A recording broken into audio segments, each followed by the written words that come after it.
Hola, muy buenos días. Muy buenos días. Mi nombre es Carlos Salazar Echavarría, especialista de la División de Vivienda y Desarrollo Urbano y coordinador del grupo temático Urban Green. Les doy la más sincera de las bienvenidas a nuestro cuarto seminario de la serie Ciudades más resilientes en América Latina y el Caribe.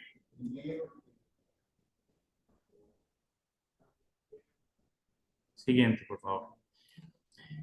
Este seminario se realizará en español, pero como siempre tendremos interpretación simultánea en 3 idiomas.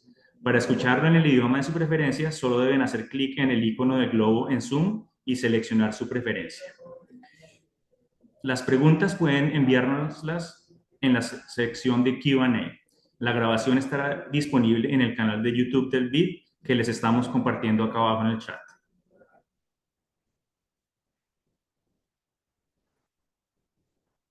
Siguiente, por favor. El grupo temático Urban Green es un espacio de trabajo colaborativo que busca mejorar la resiliencia urbana y conservar la biodiversidad en ciudades de América Latina y el Caribe. Esta labor se alinea con la estrategia institucional del Grupo BID, Transformación para una mayor escala e impacto. Promueve soluciones basadas en la naturaleza como eje central para enfrentar el cambio climático en entornos urbanos y actúa como facilitador clave en la agenda climática urbana, impulsando buenas prácticas y herramientas para la resiliencia. Por su parte, la red de ciudades del BID conecta cerca de 300 ciudades de América Latina y el Caribe, promoviendo intercambio de soluciones urbanas y herramientas de gestión, el fortalecimiento del liderazgo local y capacidades técnicas y alianzas con el sector privado, público, academia y organismos multilaterales. Nuestro objetivo es acompañar a los gobiernos locales en la construcción de ciudades más sostenibles, inclusivas y productivas. Si ustedes quieren recibir información no solo de las series de seminarios, sino de todas las actividades y materiales que generamos desde la red de ciudades, les invitamos a suscribirse al newsletter de la red. En el chat estamos enviando el enlace de suscripción donde deben indicar su preferencia por los temas de vivienda y desarrollo urbano y luego en subtemas seleccionar red de ciudades BID.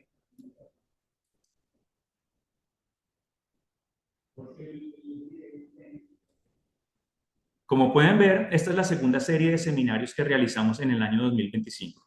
Si se perdieron la primera parte de la serie sobre ciudades más resilientes en América Latina y el Caribe, en el chat acá abajo les estamos compartiendo el playlist de YouTube para que puedan verla completa.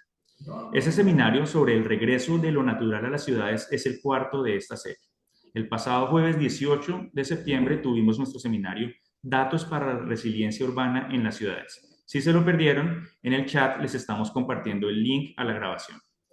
También les invitamos a participar del próximo seminario que realizaremos el próximo miércoles de diciembre sobre gestión de la biodiversidad urbana. Y en el chat también les estaremos compartiendo los links para que puedan inscribirse. ¿Por qué hablar del regreso de lo natural a las ciudades? Primero, la biodiversidad es capital común de nuestra región. Compartimos un capital natural que define no solo sus paisajes, sino también su cultura, su economía y su futuro. Cuidarla es una tarea común y hoy más que nunca es un desafío que empieza a tomar forma en un escenario inesperado como lo son las ciudades. En particular, las ciudades tienen como objetivo, dentro del objetivo del marco mundial de la biodiversidad, aumentar significativamente la superficie, calidad y conectividad de los espacios verdes y azules en las zonas urbanas y densamente pobladas y garantizar una planificación urbana que tenga en cuenta la biodiversidad. Por esta razón, es importante entender que los compromisos de nuestros países, al ser parte del Convenio sobre la Diversidad Biológica, permite a las ciudades conformar una plataforma de cooperación para conservar la naturaleza, usarla de manera sostenible y compartir sus beneficios de forma justa. ¿Y por qué es importante vincular la naturaleza y la resiliencia urbana?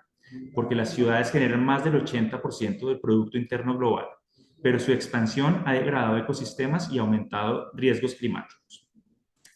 Más de 1.4 o más de 1.400 millones de personas en grandes centros urbanos están en riesgo alto o extremo de desastres ambientales como inundaciones, sequías y olas de calor. Según el Foro Económico Mundial, en 2019 las inundaciones ocasionaron 4.500 muertes y pérdidas económicas por 46 billones de dólares, cifras que podrían cuadruplicarse para 2050. Asimismo, la pérdida de biodiversidad y servicios ecosistémicos puede significar la pérdida de un 44% del Producto Interno Bruto urbano. Estamos hablando de alrededor de 31 billones de dólares.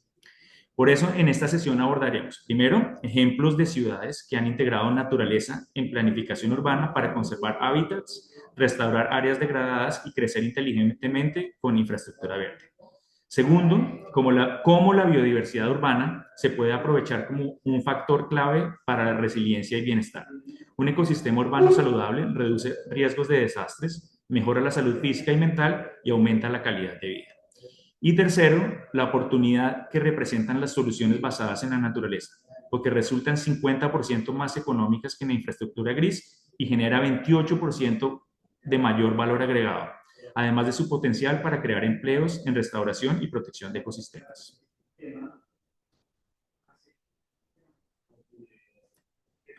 El seminario de hoy será moderado por Sebastián Leu, especialista de vivienda y desarrollo urbano del Banco Interamericano de Desarrollo, y tendremos un panel de conversación en el que participarán Agustín Materi, que es experto técnico en soluciones basadas en la naturaleza de WWF Internacional, y Paula Rodríguez, especialista en ciudades, clima y biodiversidad de WWF Colombia.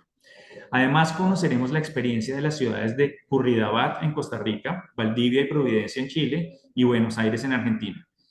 Y para esto nos acompañan Irene García, quien es socia fundadora de la firma de consultoría ambiental FISIC y líder entre 2015 y 2023 de la visión Ciudad Dulce en la Municipalidad de Curridabat, en San José de Costa Rica. También nos acompaña Uri Colodro, coordinador de Cambio Climático y Ciudades de WWF de Chile, y Verónica Fabio, profesora y codirectora del programa Breathe Respirar de la Universidad de Buenos Aires y la Universidad de Chile. Finalmente, para nuestro cierre, y si el tiempo nos alcanza, responderemos algunas preguntas que la audiencia haya enviado a través de Zoom. Y sin más preámbulos, voy a pasarle la palabra a Sebastián Leu, especialista de vivienda y desarrollo urbano del BID, quien va a estar moderando la sesión. Sebastián, muchas gracias por estar con nosotros y por favor, adelante, la palabra es tuya. Gracias, Carlos. Buenos días a todos. Es un gusto ser parte de este webinar. Y como comentaba Carlos, antes de ir a los 3 casos, o algunos más en el caso de Chile, pero casos sumamente interesantes, vamos a tener un breve panel de conversación entre expertos.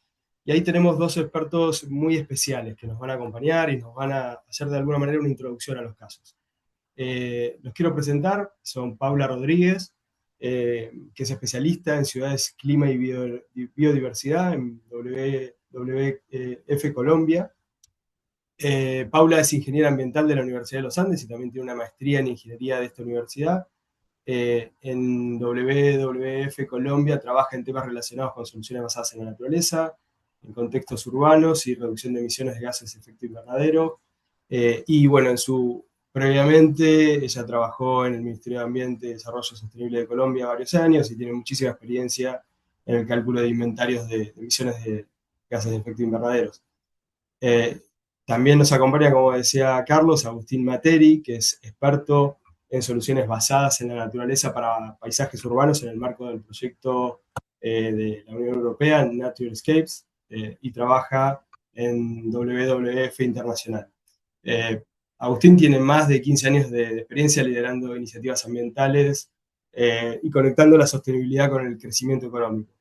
Agustín ha coordinado programas regionales internacionales como ONU-RED en América Latina y el Caribe, ha liderado sistemas de transparencia climática para ONU Medio Ambiente y para Euroclima de la Unión Europea también. Y por último, también Agustín ha fundado, dirigido NBS Hub, que es una comunidad global enfocada en soluciones basadas en la naturaleza y financiamiento verde. Si les parece, Paula, Agustín, comenzamos con algunas preguntas disparadoras y vamos a comenzar con Paula, iniciando por el título de este webinar, que es justamente el regreso de lo natural a las ciudades.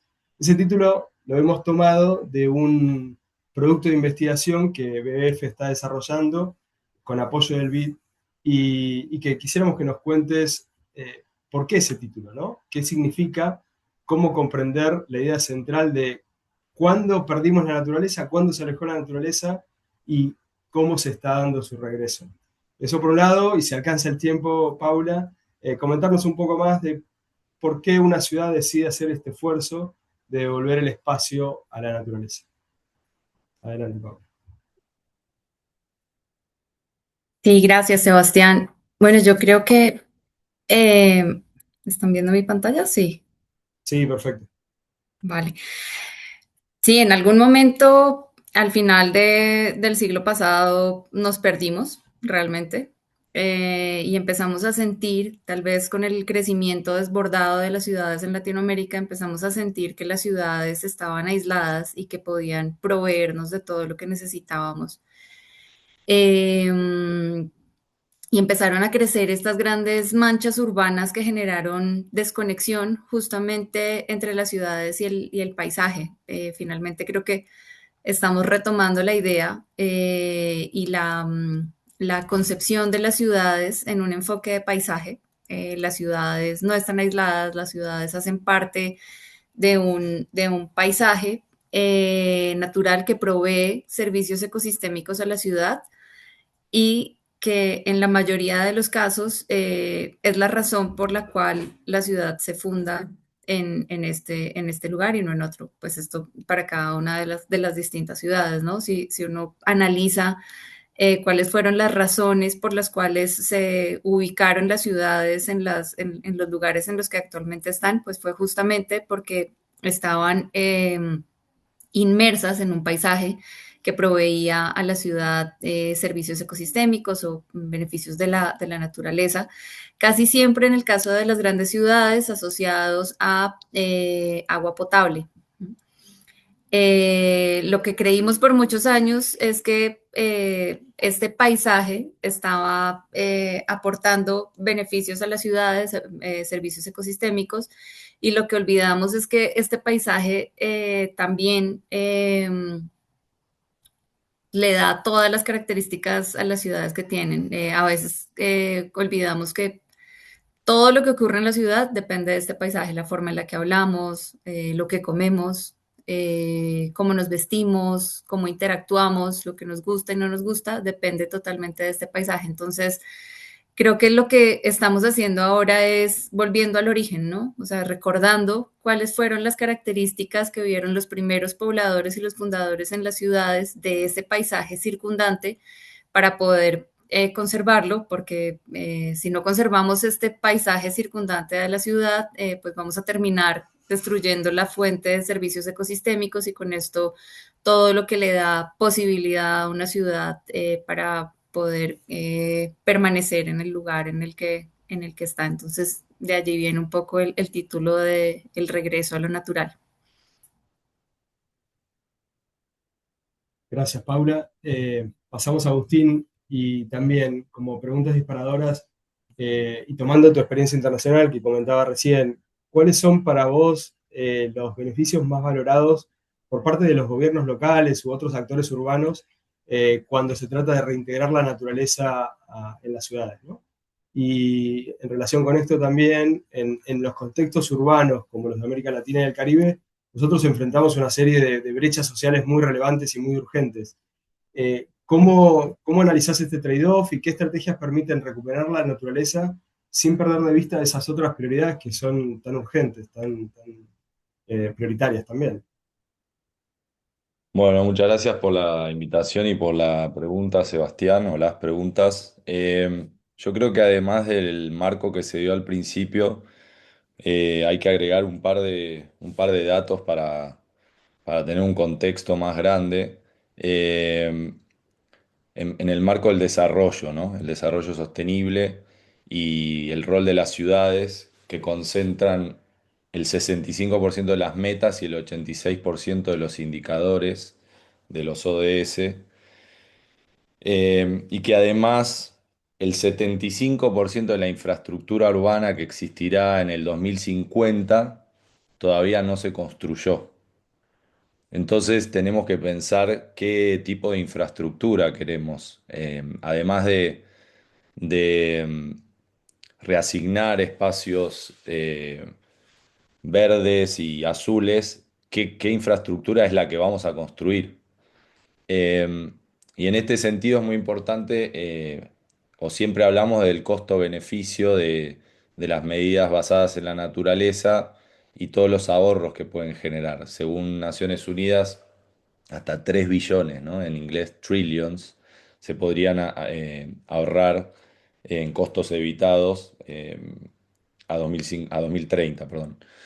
Y bueno, como preguntás vos también en materia de equidad social, ¿cómo hacer para generar beneficios no solo para la infraestructura y los beneficios directos de la infraestructura, sino también los beneficios indirectos? Y para eso tenemos que tener en cuenta que la población urbana va a crecer aún más, a un 70% en el 2050, que la pobreza urbana disminuye menos que la pobreza global, que 1 de cada 4 personas urbanas vive en asentamientos informales y que algunos de ellos no tienen los servicios básicos como electricidad, agua potable y saneamiento. Eh, entonces, un poco entrando en el marco de la infraestructura verde y azul, tenemos que tener en cuenta que según Naciones Unidas, también, ¿no? Dentro de los principios elementales de la infraestructura sostenible, hay un principio específico que habla de la inversión directa en infraestructura natural, lo cual ofrece esos múltiples beneficios que buscamos, ¿no? Económicos, sociales y ambientales que, como decía Pau, en el paradigma del siglo XX no fueron vistos en su conjunto, sino eh, con una visión de túnel, como le decimos, ¿no? De generar unos beneficios rápidos, directos, y sin ver, digamos, estos trade-offs que mencionabas vos. Y en estos mismos principios se menciona la oportunidad que brinda la infraestructura verde y azul. Estamos hablando de 4,2 billones de dólares, eh, y una rentabilidad de 4 dólares por cada dólar invertido, ¿no? Esto es la base sobre la cual tenemos que construir no solamente políticas, sino modelos de negocio que tengan que ver con esto. Eh, y en ese sentido me gustaría poner como marco todo el trabajo que viene haciendo el Foro Económico Mundial, es decir, todo la promoción y no por una cuestión altruista, sino por una cuestión de negocios que se viene haciendo en este marco, es decir, no ya en marcos como las COPs, ¿no? Como eventos, digamos, ambientales, sino eventos puramente económicos, en donde se empiezan a ver las oportunidades de inversión, ¿no? No ya de- del paradigma del que venimos, ¿no? El sector ambiental de compensaciones, subsidios, filantropía, sino pensar a la naturaleza como un nuevo activo de inversión. Eh, y fíjense, bueno, el Foro Económico Mundial identifica varios mecanismos que tienen un potencial enorme y además se habla, bueno, de la oportunidad de generar una nueva economía de 10 billones adicionales para el 2030, en los próximos 4 años, donde se identifican 60 oportunidades claras, que muchas de ellas tienen que ver con el desarrollo urbano. Y bueno, todo esto que decimos del activo, de la naturaleza como un activo financiero, viene ya desde el 2008 superando los rendimientos. Hasta en un 60% casi comparado con otro tipo de activos.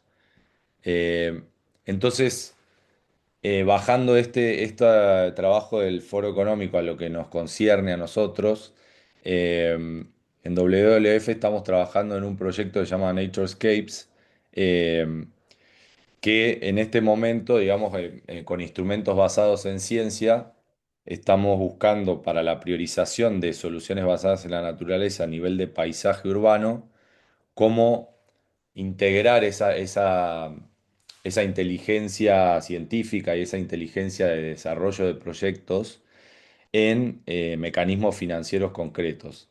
Y acá destacamos, bueno, el caso de Ecuador y los fondos de agua que se vienen haciendo allí desde el año 2000, a niveles urbanos y a niveles regionales, cómo Ecuador ha modificado su regulación. Esto es muy importante porque una de las principales barreras que se tienen cuando hablamos de infraestructura verde y azul es que toda la regulación está diseñada para el cemento.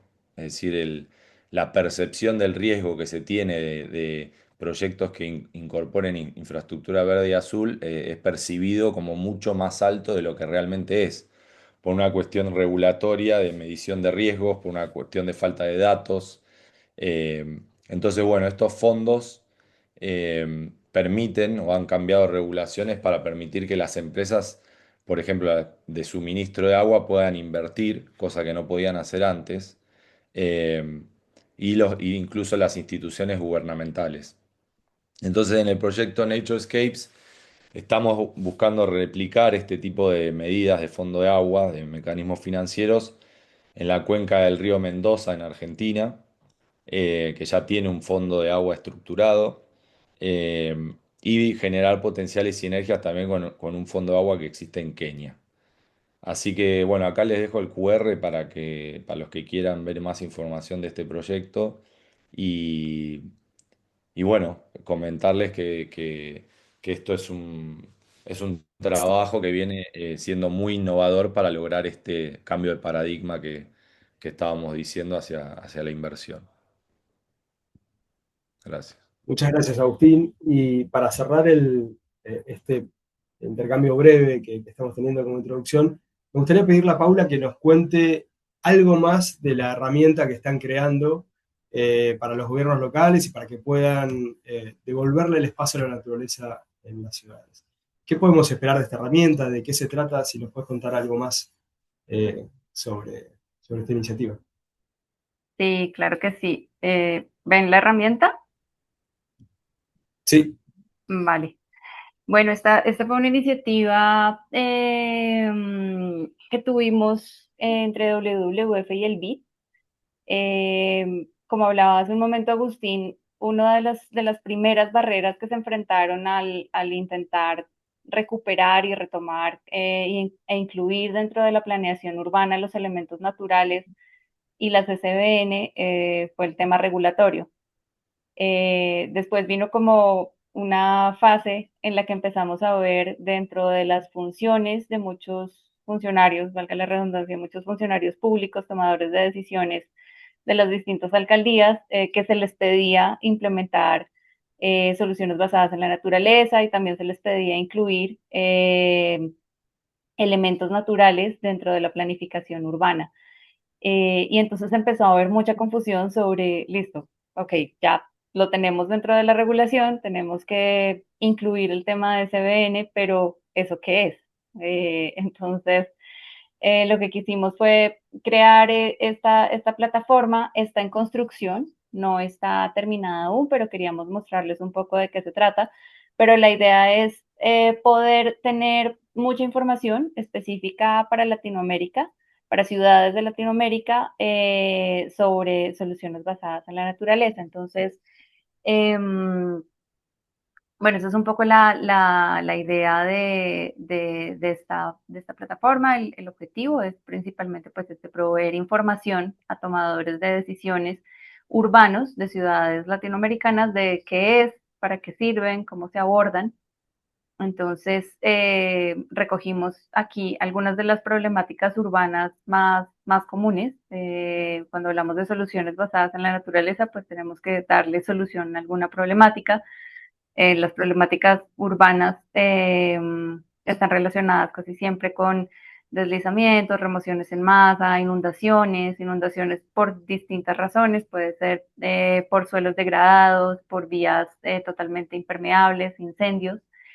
Y allí, entonces, desplegamos una serie de posibles soluciones basadas en la naturaleza para tener sobre todo ejemplos de qué significa realmente y cómo se ve ya en terreno la implementación de soluciones basadas en la naturaleza. Entonces hay una recopilación de información de distintas fuentes que asociamos a cada una de las problemáticas más comunes y analizamos 10 casos de estudio de ciudades latinoamericanas. Son casos de estudio que cumplen con los criterios de IUCN, que muchas veces es algo de lo que más se pide cuando se formula un proyecto que va a ser financiado por cooperación internacional, pues que cumpla estos estándares. Entonces quisimos poner algunos ejemplos exitosos que cumplen con estos estándares. Y luego sobre estos casos de estudio hicimos un análisis del marco regulatorio. Algunas de estas iniciativas han sido formuladas desde lo local, han sido iniciativas, por ejemplo, barriales o sectoriales, que luego han subido y han escalado y se han convertido en políticas urbanas. Y hay otras que han sido iniciativas de las distintas ciudades o incluso iniciativas más globales de algún país específico que quiere aplicar este tipo de soluciones en sus ciudades. Entonces hicimos este análisis del marco regulatorio de las distintas iniciativas que identificamos, de estos 10 casos de estudio que analizamos de soluciones basadas en la naturaleza en ciudades de Latinoamérica. Y lo hicimos de las dos formas, tanto ascendente como descendente, es decir, revisamos el marco regulatorio a nivel global y también y también el marco regulatorio local en los distintos países. También hicimos un análisis de posibles estrategias de financiamiento. Allí encontramos, cuando revisábamos la literatura internacional, encontrábamos una particularidad en Latinoamérica, y es que en Latinoamérica las entidades públicas no pueden recibir fondos de un privado para hacer implementaciones, en este caso, de soluciones basadas en la naturaleza, cosa que sí se puede hacer en ciudades de Estados Unidos y en algunas ciudades europeas. Entonces eso marca una diferencia, sobre todo en el tema de financiamiento privado. Aquí analizamos las fuentes de financiación, dividiéndolas en públicas, privadas, comunitarias y financiación mixta. Pero pues esta es una particularidad de Latinoamérica, no pueden recibir las entidades públicas recursos privados. Entonces eso hace que en las ciudades de Latinoamérica se hayan diseñado distintas estrategias para que los privados puedan financiar la implementación de SBN en ciudades sin que estos recursos entren directamente a las entidades públicas. Y por último, hay un componente de monitoreo y evaluación, pues que también es importante a la hora de, de definir que una intervención es catalogada como soluciones, como una solución basada en la naturaleza. Como les decía, queríamos contarles un poco de qué se trata, estamos ajustándola todavía, no la hemos terminado y bueno, quería compartirlo solamente. Muchísimas gracias, Paula y Agustín. Muchas gracias a ambos porque han dado una excelente introducción a lo que viene ahora, que es ver algunos casos en particular, pero también una introducción a aprender más sobre todo lo que está haciendo WWF, ¿no? Tanto por esta iniciativa que comentabas, Paula, como por Naturescapes. Mucha curiosidad por entender mucho más de lo que han comentado, que es tan interesante, y que también muestra algunos casos concretos de cómo recuperar la naturaleza en las ciudades. Así que ahora vamos a pasar a las 3 presentaciones que tenemos previstas para hoy, y vamos a comenzar por Irene García, que es socia fundadora de la firma de consultoría ambiental FISIF, FISIF. Irene es ingeniera en biotecnología, tiene un máster en administración de empresas por el Instituto Tecnológico de Costa Rica y es máster en ciencias en ciudades de LSI. También es faculty member del Centro de Acción Transformativa en la Universidad para la Cooperación Internacional y senior designer de en la Smart Latam Alliance. Y bueno, Irene ha liderado de alguna manera la creación de la visión Ciudad Dulce en la Municipalidad de Curridabat, que es un modelo de desarrollo inspirado en la naturaleza, premiado internacionalmente, y que ya cautiva por su nombre, ¿no? Ciudad Dulce nos genera mucha curiosidad por entender y conocer más de este proyecto. Así que, Irene, muchas gracias por acompañarnos y te damos la palabra. Hola, muchas gracias. Sí, muchas gracias. ¿Se escucha bien? Perfecto. Ok. ¿Cuánto tiempo tengo? 10 minutos. 10 minutos en este momento. Ok. Eh, ¿Comparto yo la presentación o la comparten ustedes? Si puedes compartirla. Mm, ok.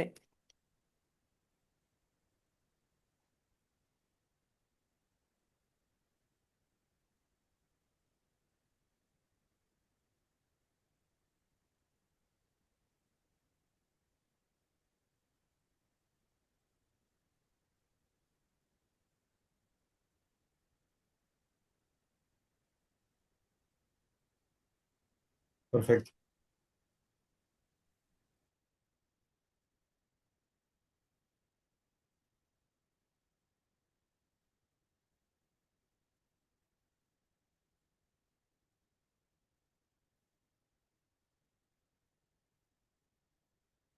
Ahí se ve bien.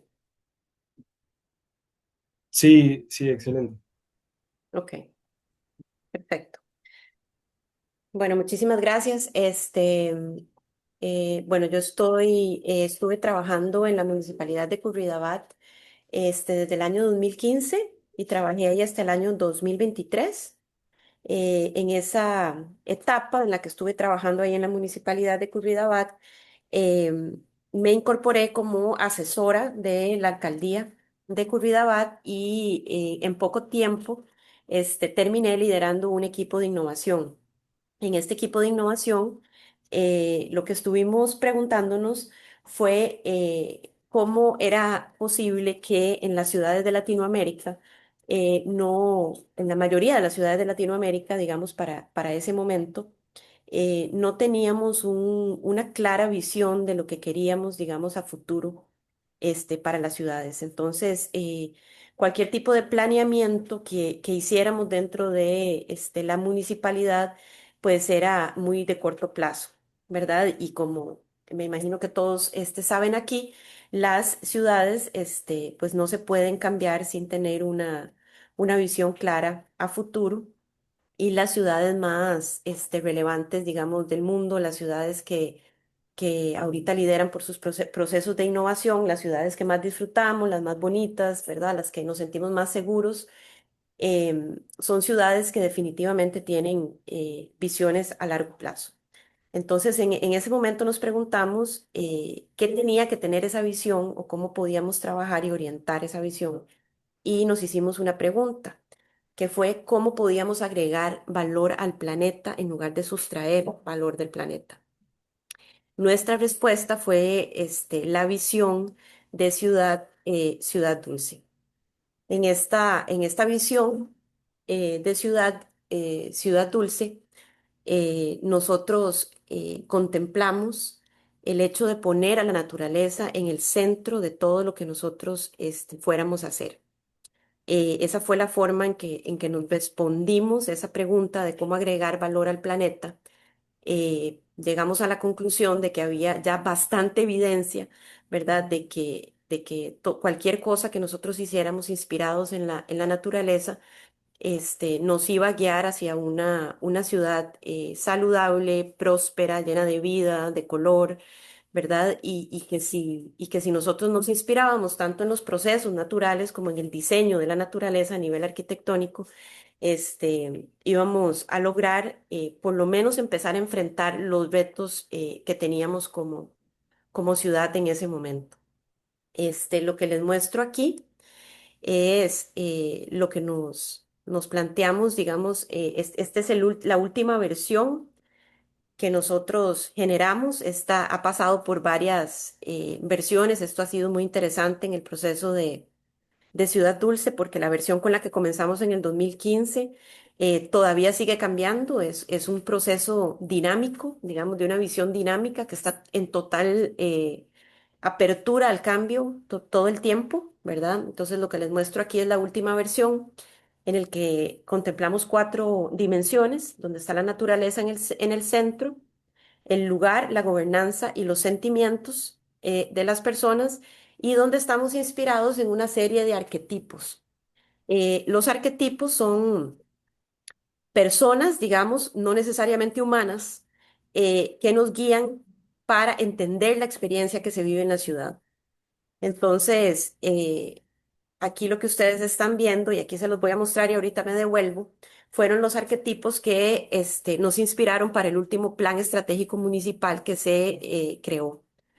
Entonces, como ven aquí, nosotros incluimos arquetipos humanos y no humanos, ¿verdad? Y yo creo que eso es lo que ha hecho diferente a Ciudad Dulce. Y pueden ver aquí la abeja mariola, que es, es una de nuestras abejas nativas que no tienen aguijón, ¿verdad? Y de quien hemos estado investigando cuál es su experiencia en la ciudad desde hace muchísimos años. Al igual ustedes pueden ver aquí que nosotros estamos enfocados en mejorar la experiencia del suelo, lo vemos como un arquetipo, y la experiencia de la gota de agua. Em, los arquetipos humanos que ven aquí, por ejemplo, Doña Amable es una persona adulta mayor, Kimberly es una chica de 14 años, ¿verdad? Que camina por la ciudad y tenemos diferentes arquetipos humanos. Todos estos arquetipos que nos enseñan y nos dirigen para conocer la experiencia de la ciudad son arquetipos reales, que están en la ciudad, digamos, de Curridabat en este momento y que viven en la ciudad y experimentan la ciudad de alguna manera. Entonces, cuando nosotros hablamos, digamos, de mejorar la experiencia de estos arquetipos, seguidamente pasamos a definir una serie de experiencias generales en la ciudad, que son las que pueden ver aquí alrededor: balance hídrico, regeneración del suelo, acceso a destinos deseados, confianza en el lugar habitado, ¿verdad? Y estos arquetipos representan estas experiencias. Entonces, lo que nosotros hacemos con esta metodología es que al definir que estas son nuestras experiencias, las que queremos mejorar, a corto, mediano y largo plazo, con proyectos que se adecúan, ¿verdad? A cada plazo, nos volvemos cada cierto tiempo a estos arquetipos para ver si esa experiencia ha mejorado y si podemos probar que esa experiencia ha mejorado. Entonces, en el caso de la abeja nativa, en el caso del suelo, en el caso del agua, que para nosotros son ciudadanos, los reconocemos como ciudadanos, tenemos que utilizar, ¿verdad? Mecanismos científicos y muchos datos, ¿verdad? Para poder entender cómo hemos ido cambiando y mejorando, digamos, las condiciones para mejorar esta experiencia, ¿verdad? Del suelo, del agua y de la abeja mariola, ¿verdad? No quiere decir, digamos, que en el pasado o en el futuro nosotros no podamos cambiar estos arquetipos, que simplemente son arquetipos guía, ¿verdad? Para que nos mejoren el espacio. Entonces, quería comentarles cuánto tiempo me queda, pero espera, a ver, qué pena. 5 minutos. Ah, bueno, ok, perfecto. Quería comentarles un poco, sí leerles todas las experiencias, ¿verdad? Que tenemos, como por ejemplo la dignidad estética, ¿verdad? La dignidad estética es una experiencia que queremos mejorar y que solo podemos hacer a través de la naturaleza, y esto es recuperar, digamos, todo el derecho que creemos que tenemos los ciudadanos, y ahí hablamos como de los ciudadanos humanos, ¿verdad? También a disfrutar el paisaje, ¿verdad? A poder caminar por la calle y no tener que encontrarnos un montón de vallas publicitarias, ¿verdad? Que nos obstruyan el paisaje que tenemos hacia una montaña, por ejemplo, ¿verdad? Y todo este tipo de cosas que a veces en Latinoamérica hemos dejado muy de lado. Entonces a esta le hemos llamado dignidad estética, y esto ha sido muy importante para guiar el diseño de la ciudad a través de los planes reguladores, ¿verdad? De los códigos de construcción y demás. Tenemos el ejercicio físico diverso, que es otra experiencia que se llama colibrí, ¿verdad? Y que representa al colibrí en movimiento, ¿verdad? Tenemos el contacto con la naturaleza, que le hemos llamado la experiencia Huitite, que es una experiencia que tiene alusión a un tipo de árbol, a una especie de árbol que está en Costa Rica. Tenemos la experiencia de las relaciones de calidad, le hemos llamado cardumen. La alimentación nutritiva, que le hemos llamado sabia, la confianza en el lugar habitado, ¿verdad? Que como ven, esto no es solo para seres humanos, sino que también queremos que que la biodiversidad, ¿verdad? Y todos los animales y la flora, ¿verdad? Confíen en el lugar donde están y donde viven y donde se desarrollan. Tenemos el proyecto productivo, Colmena, ¿verdad? Y tenemos el acceso a destinos deseados, que le hemos llamado la experiencia hormiga, y la regeneración del suelo, que le hemos llamado la experiencia lombriz de tierra, y la experiencia del balance hídrico, que es la de la gota de agua que les estábamos comentando. Entonces, lo que nosotros la conclusión a la que hemos llegado es que cuando nosotros mejoramos la experiencia de cualquiera de estos arquetipos, incluyendo los arquetipos naturales de la naturaleza, como lo es Mariola, o como lo es el suelo, o como lo es la gota de agua, mejoramos la experiencia de todos los seres vivos de por sí. Por eso se llaman experiencias arquetipo o experiencias sombrilla, porque quiere decir que al mejorar la experiencia de ellos, cubren la experiencia de otros seres que habitan la ciudad. ¿Verdad? Inclusive si yo mejoro la experiencia de una adulta mayor en Curridabat, vamos a mejorar la experiencia de todas los demás seres que habitan, y por eso se llaman experiencias arquetipo. Este es un video. Aquí lo que les quiero mostrar es un parque en el que se puede ver cómo poco a poco se ha ido cubriendo, digamos, la infraestructura de la ciudad, de, de abejas y de naturaleza, ¿verdad? Poco a poco. Y quería enseñarles este es el parque de Curridabat, ¿verdad? Que es un ícono, es un hito, ¿verdad? De Curridabat, y aquí lo que podemos ver es cómo cambiamos un parque que estaba lleno de concreto, ¿verdad? Como la mayoría, digamos, de los parques que se han diseñado en los años pasados, ya no se hace tanto, llenos de concreto, ¿verdad? Sin áreas impermeables y demás, sin áreas permeables, perdón. Y esto es un ejemplo de cómo hemos tratado de llenar la ciudad de soluciones basadas en la naturaleza. Em, Algunos de los cambios que nosotros hemos generado en la ciudad es que hemos aumentado casi a 100 parques, ¿verdad? Tenemos claro cuántas son las toneladas de carbono que estamos logrando evitar, digamos, por emisiones, tanto por los residuos de compostaje que estamos manejando. Por ejemplo, la ciudad está, ya hablando como de proyectos más específicos, en la ciudad en este momento hemos dado varios miles, digamos, de composteras orgánicas a los ciudadanos, digamos, que están al día con los impuestos. Logramos recoger todo el material que se corta de la vegetación, digamos, del mantenimiento de los parques, y lo volvemos a hacer, digamos, material regenerado para utilizar, digamos, en los jardines y en los parques, todo lo estamos reutilizando.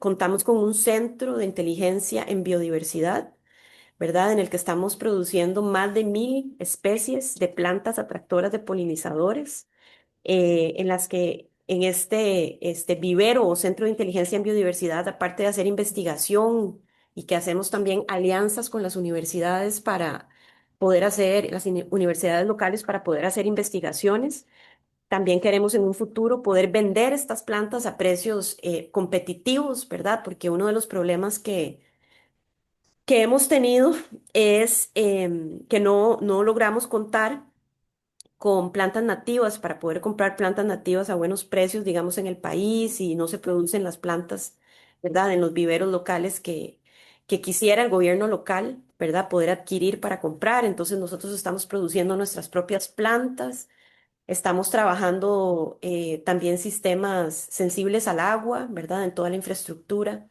Irene, Ajá, disculpas por la interrupción. Ahora sí ya sí, estamos en tiempo, ya. si puedes ir Ok, desarrollando. ok. Sí, entonces, bueno, tenemos mediciones, tenemos indicadores de biodiversidad y tenemos mediciones de cuántas nuevas especies de abejas nativas, colibríes, mariposas, ¿verdad? Que son como nuestros, digamos, indicadores, ¿verdad? Cuántas nuevas especies vienen a la ciudad, y bueno, ahí podría seguirles contando como otras cosas que hemos estado midiendo en los últimos años también. Ujú.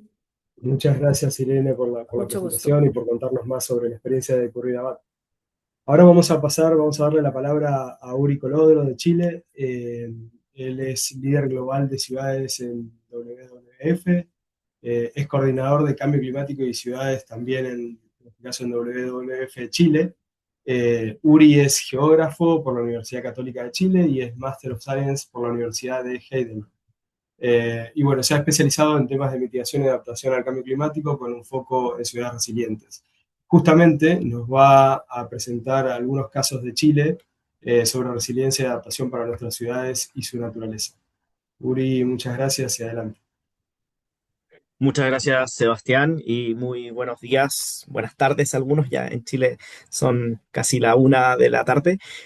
A todas y a todos, muchas gracias por la oportunidad de poder presentar aquí el caso de Chile. Como comentaba Sebastián, tengo un doble rol. Estoy apoyando al programa de Ciudades Global de WWF, pero también soy coordinador del programa de Chile, donde trabajamos principalmente en temas de mitigación y adaptación al cambio climático, pero también temas de ciudades. Entonces voy a presentar, cuéntenme si se ve mi pantalla. Sí, perfecto. Súper. Bueno, voy a presentar muy brevemente dos experiencias que hemos tenido desde Chile. También voy a esbozar algunas más en las que hemos trabajado, que tienen que ver con soluciones basadas en la naturaleza en ciudades. Primero, bueno, yo creo que muchos de aquí ya saben lo que son las soluciones basadas en la naturaleza, pero es bueno siempre hacer un pequeño recordatorio. ¿Qué son las soluciones basadas en la naturaleza en contextos urbanos? Se trata de acciones que intentan proteger, gestionar de manera sostenible y también restaurar ecosistemas naturales y modificados, beneficiando al mismo tiempo a las personas y a la naturaleza. En este sentido, al hacerse en espacios urbanos, abordan múltiples desafíos. Por un lado, por ejemplo, nos ayudan a mitigar el cambio climático, a mitigar también la pérdida de biodiversidad, pero también a adaptarnos a temas como, por ejemplo, el riesgo de desastres, garantizar la seguridad hídrica, la seguridad alimentaria también cuando trabajamos, por ejemplo, con huertas urbanas u otro tipo de intervenciones de esas características. También aportan a la salud humana, por ejemplo, a través de la purificación del aire, la regulación de la escorrentía superficial, la mitigación de riesgos como remociones en masa, por ejemplo, entre otro tipo de cosas, y también al desarrollo socioeconómico, por ejemplo, cuando hablamos justamente de huertas urbanas u otro tipo de intervenciones de esa naturaleza, nos permite también aportar al desarrollo de las comunidades. Entonces, ya entrando un poquito más de lleno en los ejemplos que queremos abordar, el primero tiene que ver con la declaración de ciudad humedal de la ciudad de Valdivia. Y para ponerles un poquito en contexto, Valdivia es una ciudad del sur de Chile. Como bien saben, Chile es un país largo y angosto que tiene múltiples climas. En el norte tenemos desierto, en la zona central tenemos un clima muy similar al de la cuenca mediterránea y a medida que nos vamos acercando al sur y hacia la Patagonia, tenemos climas templados lluviosos. Valdivia se encuentra justo en una zona bastante particular donde se desarrolla la homónima ecorregión valdiviana y donde también hay un ecosistema muy particular que es la selva valdiviana. Es una selva particular, nosotros siempre nos imaginamos las selvas tropicales y esta es una selva templada, lluviosa, con un clima patagónico. La selva valdiviana tiene todas estas características y es aquí donde se desarrolla la ciudad de Valdivia, en una región que se llama región de los ríos. Además, es una ciudad que está rodeada de ríos, pero además dentro de la ciudad y fuera de la ciudad tiene una enorme cantidad de humedales. Estamos hablando de 77 humedales urbanos. La ciudad es una ciudad pequeña que tiene menos de 200.000 habitantes y sin embargo tiene 2.000 hectáreas de humedales urbanos.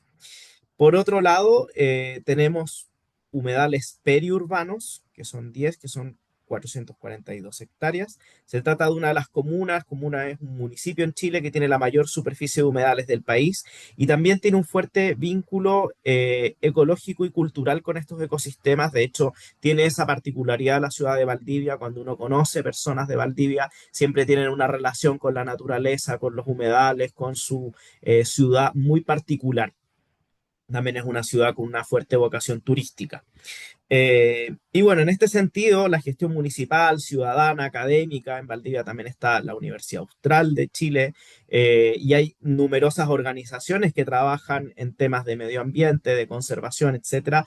Es más, nuestra oficina central de WWF en Chile está en la ciudad de Valdivia. Entonces, esto ha hecho que se consolide como una referencia nacional en temas de conservación urbana. Entonces, bueno, como bien sabemos, existe la Convención de Ramsar a nivel internacional y dentro de la Convención de Ramsar recientemente se declaró a Valdivia como ciudad humedal. Es el primer reconocimiento de una ciudad humedal a nivel latinoamericano, es la segunda en América. Justo unos días después de que se declarara Valdivia, se declaró también la ciudad de Trelew, Argentina, que sería también la segunda ciudad latinoamericana en tener este reconocimiento internacional por la conservación de los humedales urbanos, pero además esto le da un nuevo impulso a la ciudad para que pueda conservar sus humedales. Le da un marco, por ejemplo, para la planificación futura, esto orienta la planificación territorial, la acción climática y también el desarrollo urbano que va a tener la ciudad, que debe tener un enfoque en naturaleza y también oportunidades para la cooperación. Obviamente esto abre un montón de puertas para fondos, para redes globales, para la colaboración con esta red de ciudades y también para hacer otros pilotos y escalar soluciones basadas en la naturaleza. Aquí nosotros como WWF, de hecho, el año pasado desarrollamos un proyecto que se llama Valdivia Carbono Neutral. Valdivia, además de ser reconocida como ciudad humedal, se propuso a sí misma desde el gobierno municipal en convertirse en la primera ciudad carbono neutral de Chile. Obviamente es un objetivo bastante ambicioso y para lograr eso nosotros les apoyamos con un proyecto en el cual nos enfocamos en temas de movilidad urbana sostenible, pero también lo tratamos de concatenar con temas de soluciones basadas en la naturaleza y ahí probamos, de hecho, testeamos un jardín de lluvia. Y ahora Valdivia está también desarrollando otro tipo de acciones como lo son, por ejemplo, los núcleos nativos, que lo que hacen es traer este ecosistema de la selva valdiviana a pequeños núcleos dentro de la ciudad, testear, probar cómo funcionan y la verdad han funcionado súper bien. Así que aquí lo que tenemos son desafíos claves al futuro, sobre todo. Esto no es el final, es el punto de partida para empezar a trabajar en la conservación de los humedales, que es algo que se ha hecho ya durante muchos años, pero ahora ya empezar a hacerlo más en serio, a buscar planes más ambiciosos todavía y poder seguir consolidando a Valdivia como realmente una ciudad humedal. Entonces, ¿qué desafíos vemos? El fortalecimiento de la gobernanza. Hoy vemos a un municipio muy comprometido con esto. Vemos un esfuerzo también a nivel nacional. Esto es muy interesante porque para poder postular al reconocimiento de ciudad humedal, Valdivia no podía ir sola. Tenía que ir con el apoyo del Ministerio de Relaciones Exteriores, que de hecho se comprometió full con esta causa. Por otro lado, ampliar la participación ciudadana, si bien vemos que hay muchas personas comprometidas con el tema de la conservación en Valdivia, hay muchas organizaciones, tanto a nivel local como a nivel regional, internacional, etcétera, que están basadas en la región. Hay que seguir ampliando el tema de la participación, seguir apropiando a la gente con estos temas. Seguimos viendo desafíos, hay gente que sigue tirando basura, escombros y otras cosas a los humedales, entonces hay que seguir ahí educando también a las personas. Eh, y por otro lado, también es importante involucrar a todos los actores de la sociedad. No es solo la academia, no es solo las organizaciones sociales, no es solo los municipios o el gobierno central en este caso. También hay que involucrar al sector privado. Habían, de hecho, algunas dudas desde el sector privado sobre cómo esto podía afectar también su funcionamiento y esto también ha sido algo que ha sido aclarado y explicado, digamos, desde esta gobernanza, pero obviamente hay que seguir ampliándolo y seguir teniendo esto súper claro que nos beneficia a todos y que también beneficia al desarrollo económico. Por otro lado, equilibrar la conservación y el crecimiento urbano. Valdivia es una ciudad con una fuerte presión, sobre todo a nivel inmobiliario. Como les decía, es una ciudad con una amplia vocación turística y esto obviamente genera presión sobre los ecosistemas y genera presión, por ejemplo, después de la pandemia, que muchas personas desde ciudades más grandes, de la zona central como Santiago, etcétera, migraron hacia el sur gracias al teletrabajo y Valdivia fue una de las ciudades que fue receptora de mucha población desde otras regiones del país, obviamente atraídos por la calidad de vida y los paisajes que ofrece. Y por último, robustecer temas relacionados con información ambiental. Y ahora voy a pasar a otro ejemplo, al segundo, que este se desarrolla en la zona mediterránea de Chile y que tiene que ver con los jardines sustentables. Esto ha sido algo que ha ido aumentando con el tiempo. Hace alrededor de 3 años, por primera vez, un municipio de Santiago de Chile, que es el municipio de Providencia, es una zona que combina una vocación comercial, que es una especie de extensión del centro comercial y financiero de Santiago, y por otro lado tiene una amplia zona residencial. Y este municipio se dio cuenta de que tenía muchas áreas verdes. De hecho, Providencia se planificó desde la lógica de ciudad jardín a principios del siglo XX, más o menos los años 30, 20, 30. Llegan estas ideas de la ciudad jardín y Providencia se planifica de esta manera. Por lo tanto, es un municipio que tiene muchos parques, muchas plazas, muchos jardines, muchas casas con antejardín, etcétera. También edificios residenciales con jardín. Y se dieron cuenta de que había un excesivo consumo de agua. Y al ver esto, la administración municipal tomó obviamente cartas en el asunto y dijeron, probemos algo nuevo. Y fueron bastante revolucionarios, entre comillas, en cierto sentido, porque en Chile e incluso en la zona mediterránea siempre se ha planificado el jardín como amplias praderas, zonas de pasto, se ha inspirado también en el paisajismo francés e inglés. Y se dijo, no, basta, vamos a plantar puras plantas nativas, vamos a testear, y se hicieron los primeros testeos de reemplazar el pasto por otras especies que están completamente adaptadas a las condiciones climáticas de la región, y no pasto. Y con esto se logró reducir más o menos un 70% el consumo de agua. Al principio fue complejo porque obviamente toda una gran extensión de pasto de pronto la convirtieron en piedritas. Y la gente decía, pero ¿cómo sacaron el pasto y lo convirtieron en piedritas? Pero esas piedritas tenían una función, que es que crecieran después todas estas plantas que llegaron junto con la primavera. Y de ahí esas piedritas se convirtieron en unos macizos increíbles, llenos de plantas de distintas características, con muchas flores además, que tienen la condición particular de que florecen durante todo el año. Entonces hay unas épocas en que tú ves todo rosado, luego ves todo medio azul, después ves todo medio amarillo. Y la verdad es increíble cómo esto también ha ido atrayendo biodiversidad urbana, como polinizadores, abejas que estaban medio extintas, ahora tú las ves alrededor de estos jardines. Entonces, este ejemplo, este piloto que hizo Providencia, se dieron cuenta que era tremendamente exitoso, y así es como ha inspirado a otros municipios para que también lo hagan. Aquí, obviamente, tengo que ser también objetivo en explicar que esto se ha hecho en municipios de ingresos medios altos y que tienen un presupuesto municipal que les permite invertir en esto. Lamentablemente, la inversión inicial es alta. Sin embargo, a lo largo del tiempo, tanto el ahorro en el gasto de agua por parte del municipio como el ahorro en mantención de los jardines, el pasto hay que cortarlo todas las semanas en verano, 1 o 2 veces al mes en invierno. En cambio, estos jardines obviamente requieren labores de mantención, pero es muchísimo menos y es mucho más fácil de mantener. Entonces, a largo plazo sí es conveniente, pero en el corto plazo requiere una inversión inicial muy importante. Entonces, esto se ha ido replicando a otros municipios, hasta ahora, como decía, de ingresos medios altos y altos. Sin embargo, están tomando un poco la posta desde el municipio de Providencia de ir a educar y a enseñarle el ejemplo a otros municipios del país para que también puedan hacerlo e inspirarse, pilotear y ver cómo les funciona. Y bueno, por último, nosotros en WWF tenemos una oficina en Santiago y también nos inspiramos en hacer un jardín sustentable. Como ven ahí, la foto de la izquierda era un espacio justo fuera de la oficina. Nosotros no es una oficina que esté aislada, está dentro de un edificio antiguo, y ese edificio antiguo tenía un espacio también entre la calle y la vereda, y luego había estacionamiento de autos en el cual había tierra y era bastante feo.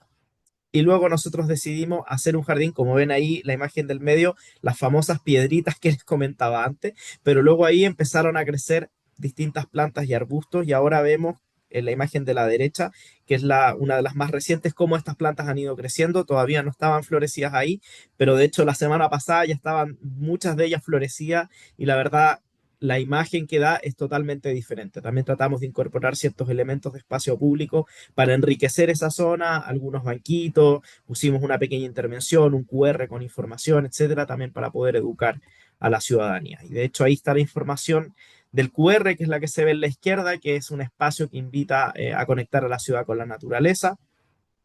Se cuentan los beneficios del jardín y obviamente una invitación a que las personas lo cuiden. Lamentablemente nos robaron algunas plantitas, pero bueno, ahí es parte también de la adaptación y de adaptarse a un contexto urbano donde esas cosas a veces pasan. Los romeros eran particularmente codiciados. Ya no quedan romeros, pero hay de las demás. Y bueno, ¿en qué consiste este jardín? Combina plantas nativas como el wilmo y el calle con especies que están adaptadas al clima mediterráneo de Santiago, como la lavanda, el romero, la estipa. Bueno, el romero ya no queda, ya lejos. Aporta a la biodiversidad urbana, a atraer polinizadores, a mejorar el microclima, favorecer la infiltración de agua y, como decía anteriormente, pusimos algunas bancas que no se aprecian en la foto, pero también eran unas bancas hechas con madera reciclada también para seguir la misma línea de trabajo. Entonces invita al encuentro, al descanso, también un rol educativo. Hay muchos colegios alrededor, entonces están estos QR, la gente los puede escanear, puede obtener mayor información al respecto, informarse, etcétera. Entonces, bueno, ya a modo de cierre, las soluciones basadas en la naturaleza fortalecen la resiliencia urbana desde la protección de humedales como los que hay en Valdivia hasta intervenciones más locales como estos jardines que inició el municipio de Providencia. Conectan a las personas con la naturaleza. El jardín de WWF nos ha impresionado como muchas personas nos escriben para preguntarnos cosas, nos han escrito de universidades, quieren reuniones con nosotros, cómo lo hicimos, cuánto nos costó, etcétera, para también replicarlo, así que eso es muy bueno. La idea es promover la educación ambiental, que haya más participación ciudadana y obviamente espacios más saludables por un lado, pero hay que pensar en los ecosistemas y también hay que pensar que somos personas quienes habitamos las ciudades y quienes vamos a utilizar esos espacios y hay que respetarlos, cuidarlos, etcétera. Bueno, en términos de mitigación y adaptación al cambio climático, nos ayudan a enfrentar estos efectos. Este jardín de lluvia, por ejemplo, que hicimos como piloto en Valdivia, nos ayuda a infiltrar el agua de lluvia, a evitar que se inunde una zona que anteriormente se inundaba porque había pasto y porque el sustrato no permitía que el agua infiltrara a las napas freáticas. Entonces también nos ayuda a combatir el calor extremo, la pérdida de biodiversidad, como les decía, abejitas que antes no se veían en Providencia, hoy se ven nuevamente. Etcétera. Esto nos ayuda a regular, a proteger, a restaurar. Y por último, integrar estas soluciones basadas en la naturaleza en la planificación urbana nos va a permitir escalar soluciones, como les decía, ok, Providencia, probamos, vemos, y luego otros municipios dicen, wow, esto funciona, vamos a replicarlo, vamos a hacerlo. Y también, obviamente, articular actores y mejorar la calidad de vida de todos quienes habitamos ciudades. Eso, muchas gracias. Muchas gracias, Uri, por traernos experiencias, soluciones concretas que ya están ocurriendo, en este caso en Chile. Así que, bueno, muy pertinente y muy interesante todo lo que nos ha comentado. Y vamos a pasar a la última presentación que tenemos prevista para hoy. Está a cargo de Verónica Fabio. Verónica es codirectora del programa Respirar, BREATHE, que es implementado por la Universidad de Buenos Aires y la Universidad de Sheffield. Verónica es ingeniera agrónoma, magíster en arquitectura del paisaje y candidata a doctora en urbanismo por la Universidad de Buenos Aires. Su trabajo se ha centrado en la interrelación entre paisaje, ambiente y equidad social. Y actualmente es profesora titular en la licenciatura de Diseño y Planificación del Paisaje y en la especialización en paisaje de la Facultad de Arquitectura de la UBA. Verónica, bienvenida. Nos vas a hablar justamente sobre este proyecto. La presentación se llama Respirar, Naturaleza Urbana. Adelante. ¿Qué tal? Buenos días. Bueno, muchísimas gracias por la invitación. Mientras tanto, ya voy a empezar a compartir. Ahí vamos. ¿Vamos bien? ¿Es correcto? ¿Se ve bien? ¿Se escucha bien? Sí, todo perfecto. Bueno, listo. Muchísimas gracias por la invitación. Es un verdadero placer compartir con ustedes no solamente nuestra experiencia, sino escuchar y ver lo que se está haciendo en Latinoamérica sobre esta temática tan importante. Bueno, como decías, es respirar naturaleza urbana. Nos paramos en el concepto de naturaleza urbana, en principio un poco basados en las definiciones de Arturo Escobar, y decimos que cuando hablamos de naturaleza urbana, la hablamos desde la dimensión material y simbólica del entorno urbano, que emerge de prácticas locales, de relaciones de poder y de identidad, no simplemente como presencia de lo natural, que habitualmente se asocia en naturaleza urbana con natural y vegetación. Esto es un constructo un poco más amplio, holístico, sino como territorio híbrido donde naturaleza y cultura se entretejen. Decimos que no existe fuera del urbano, se constituye dentro del, negociado por comunidades políticas, infraestructuras, memorias, saberes y locales, como venimos compartiendo todas las experiencias. La relación entre salud humana y naturaleza es algo que ya viene desde hace muchos años. Éfeso nos decía, 500 años antes de Cristo, que la salud humana es un reflejo de la salud de la tierra. Estamos parados desde, como decíamos, paisaje, ambiente, salud, urbanismo, y entonces, ¿por qué no traer a Frederick Law Olmsted cuando en su momento y en la construcción del Central Park y otras ciudades verdes en Estados Unidos hablaba de que el paisaje como naturaleza urbana es salud y el bienestar, y entonces nos decían que disfrutar el paisaje emplea la mente sin fatigarla, aún así la ejercita, la tranquiliza y la anima. Y entonces, por la influencia de la mente sobre el cuerpo, da el efecto de descanso refrescante y rehabilitación de todo el sistema. Como dato anecdótico, nada más, en su momento, en los mediados del 1800, Frederick Law Olmsted diseña el Central Park como pulmón verde de Manhattan, y bueno, tuvimos la suerte de nosotros tener una réplica o tener nuestro pulmón en Buenos Aires, y que el Parque 3 de Febrero, Palermo, ustedes conocen, se ha constituido más o menos para la misma época y con la misma función, o sea que no somos mucho menos que Manhattan teniendo un pulmón verde en nuestra ciudad.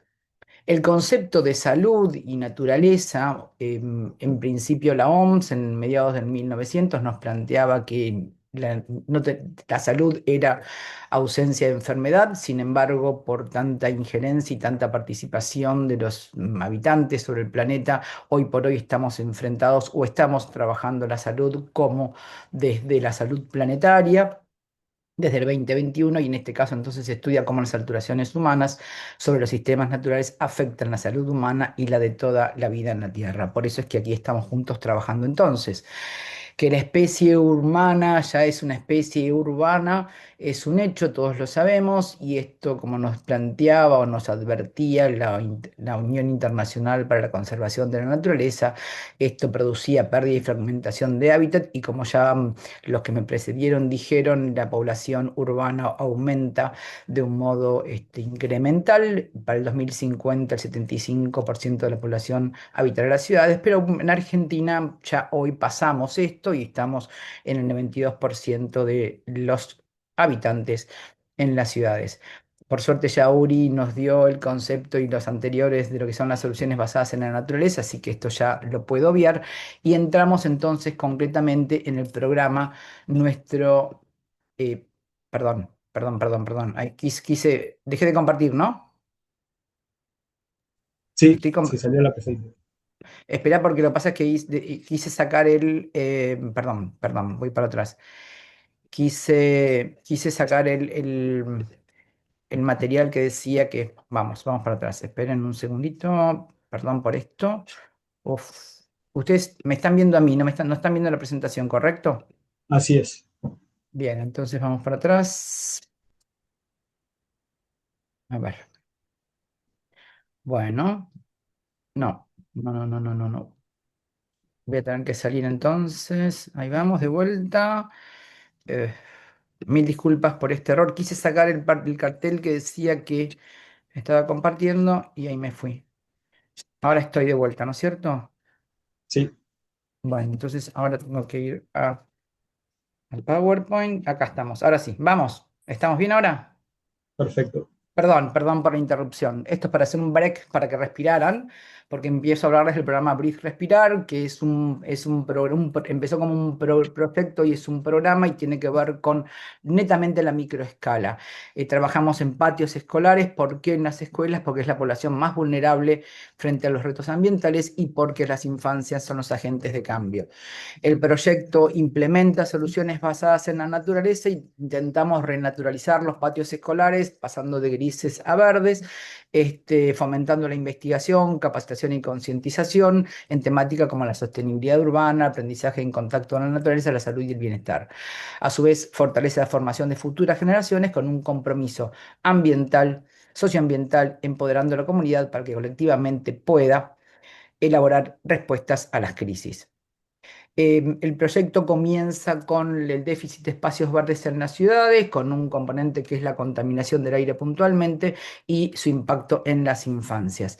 El proyecto inicia con el objetivo de explorar cómo la infraestructura verde o la vegetación aplicada en ámbitos urbanos, mediante soluciones basadas en la naturaleza, podía ayudar a mejorar la calidad del aire, la salud y el bienestar, a su vez que promovía el aumento de la biodiversidad, el aprendizaje en la naturaleza y para enfrentar la crisis ambiental.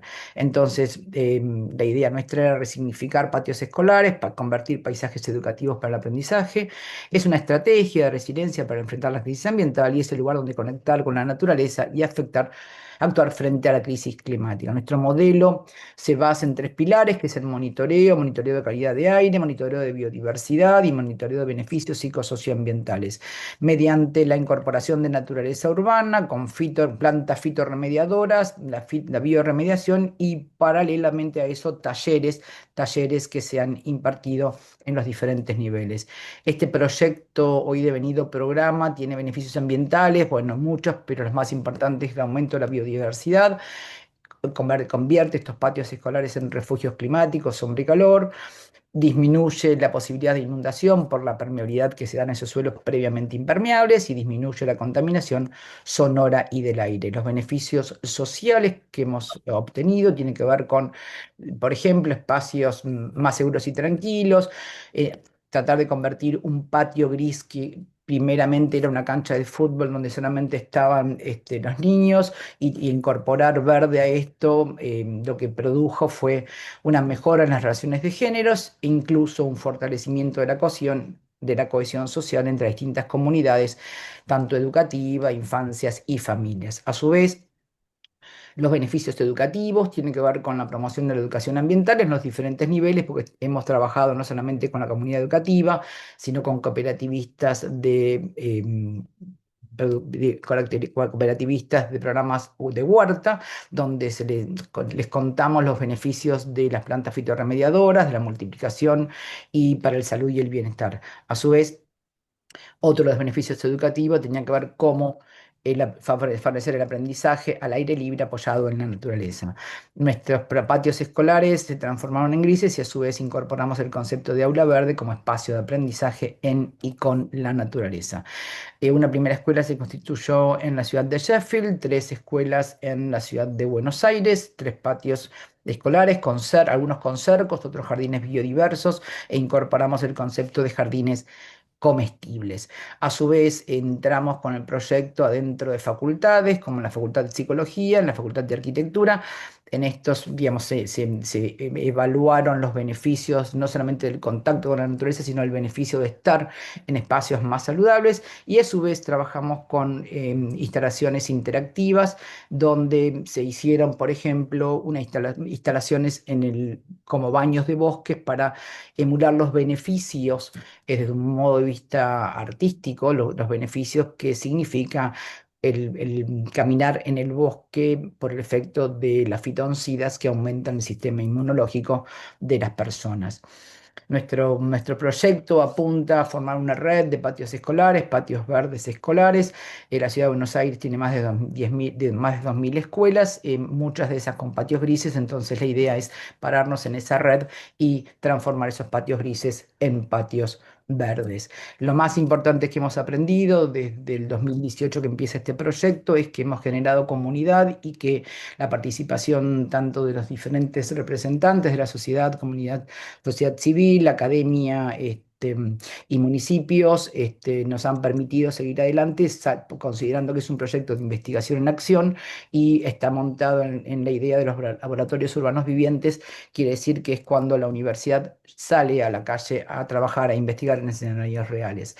Esto es una invitación a repensarnos, corrernos de la mirada antropocentrista que venimos teniendo y mirarnos desde el biocentrismo. Y por qué no, como reflexión final, considerar un cambio y por qué no pensar en un nuevo modo de habitar este planeta.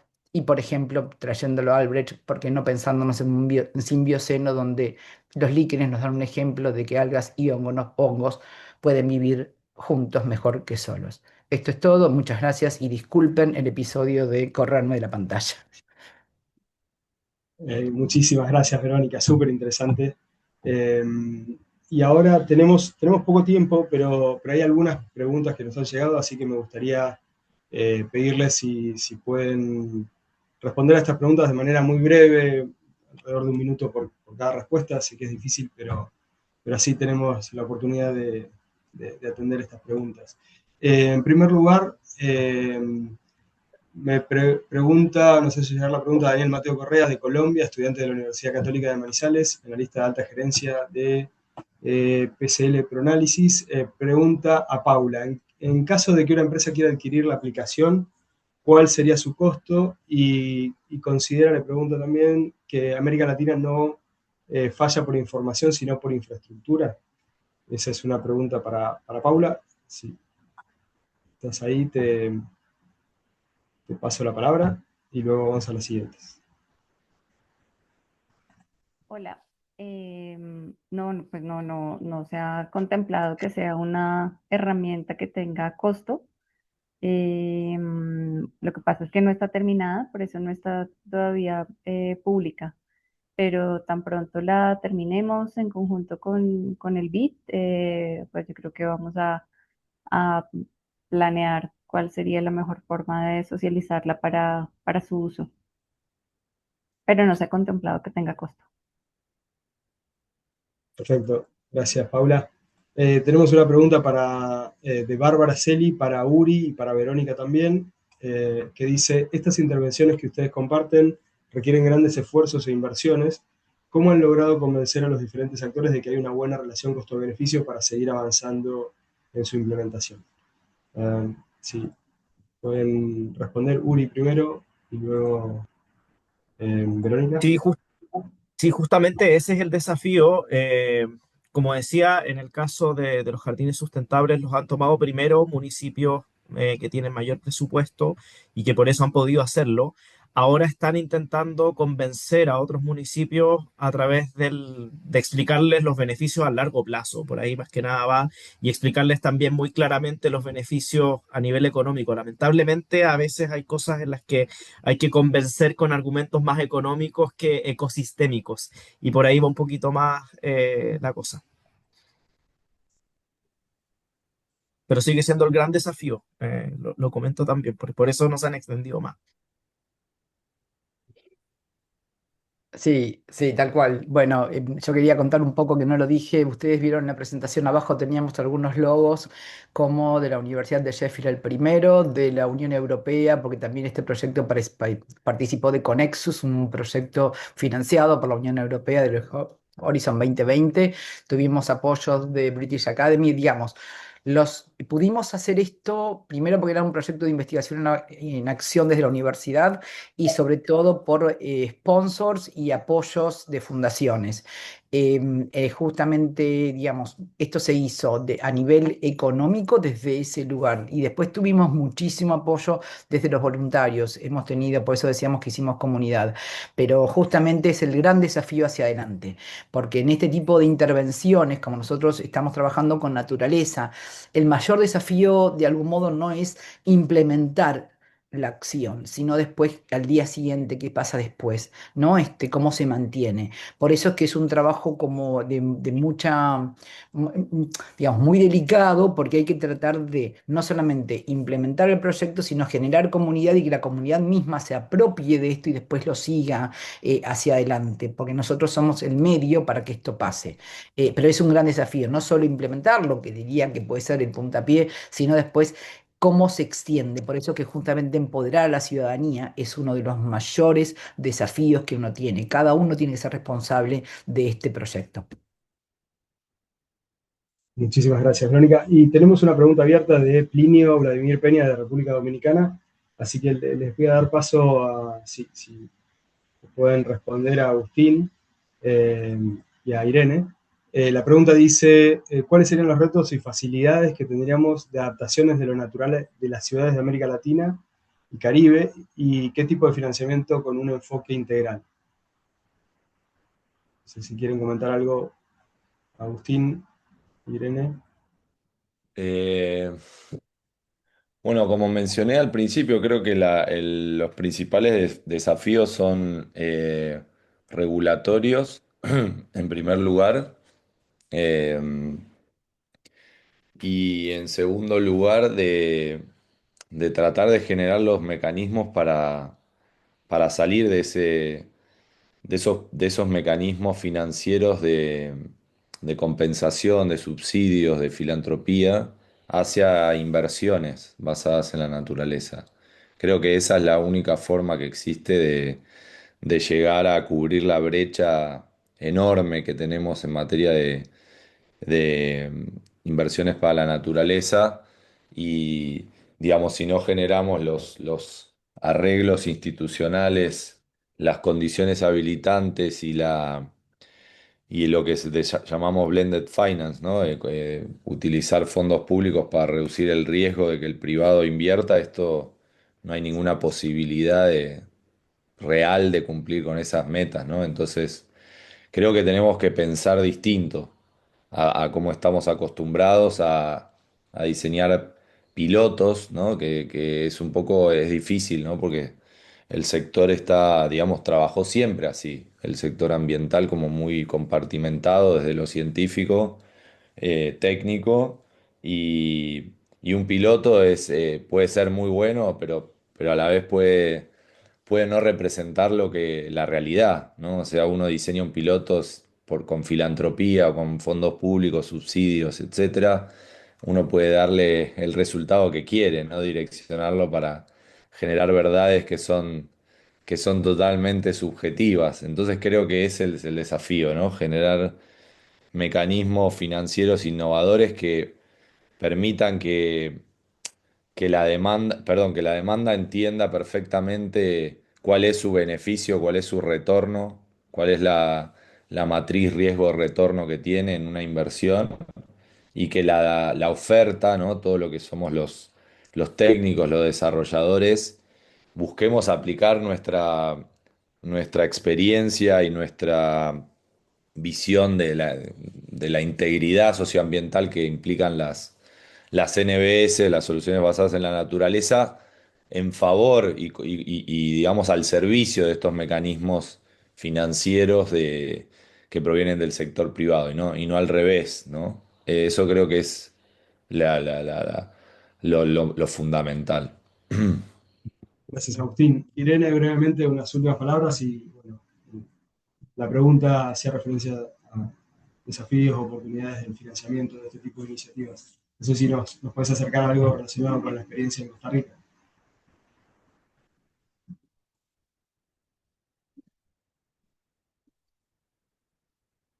Creo que la hemos perdido, Irene. En ese caso, ya cerraríamos el webinar.